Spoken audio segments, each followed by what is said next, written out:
Sawa. Sasa hapa unaona kwamba kuna selection tool. Kwa selection kazi yake ni kuchagua tu. Kwa hiyo utachagua, lakini vile vile utakuwa una uwezo wa kuibeba clip yako kuipeleka sehemu yoyote ama kuipangilia. Kwa hiyo ukitaka hii ikae hapa utaweka.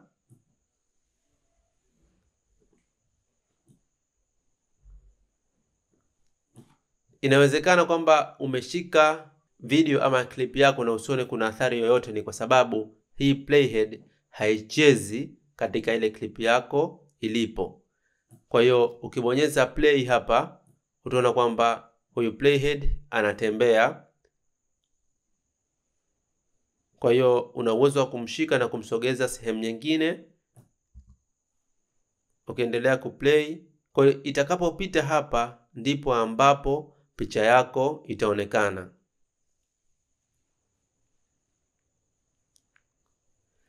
Sasa hapa unaona kwamba video zetu zote tumeziweka katika track ya V1.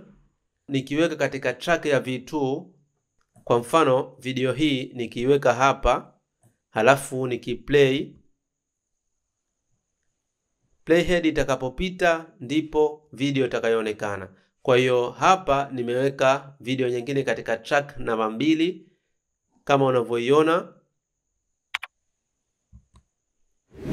Baada ya kuifahamu selection tool, sasa tuje katika tool nyingine ambayo inaitwa track select forward tool, ambapo hii kazi yake ni kuchagua vitu vyote vilivyopo mbele ya pale utakapobonyeza. Kwa mfano, ukija hapa, ukibonyeza mara moja utachagua vyote ambavyo viko mbele yake. Kwa hiyo ukisha kuchagua una uwezo wa kusogeza.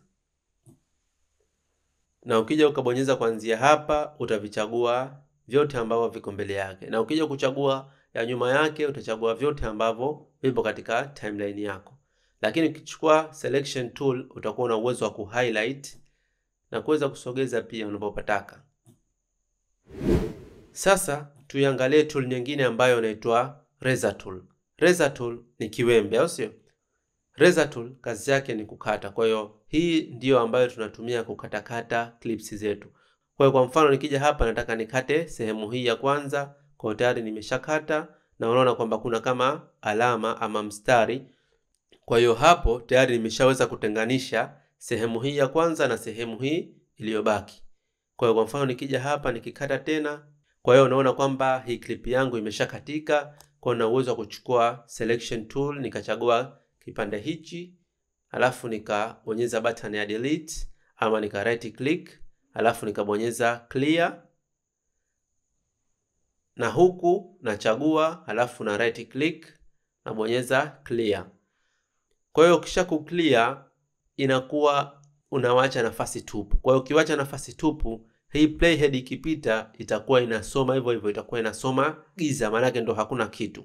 Kwa hiyo hakikisha haya mapengo unayafuta. Kwa hiyo una uwezo wa ku right click pia, halafu ukabonyeza ripple delete.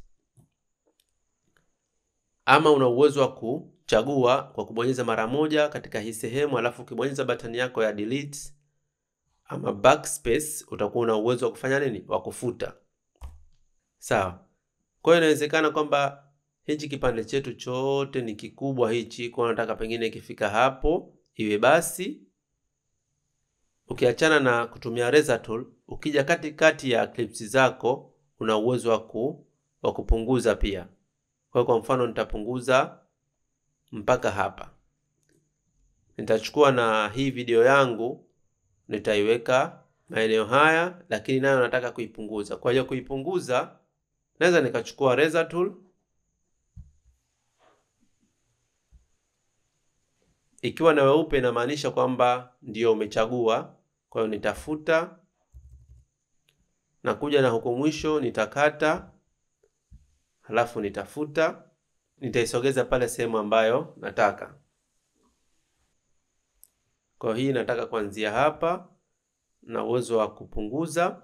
Sasa hapa nikufahamishe tool nyingine ambayo inaitwa ripple edit tool. Kwa hiyo kwa mfano mimi nataka nipunguze kutoka hapa mpaka hapa bila ya kuacha nafasi. Na uwezo wa kuichukua ripple edit tool, halafu nikachagua kuanzia hapa nitapeleka mpaka ilipo playhead yangu.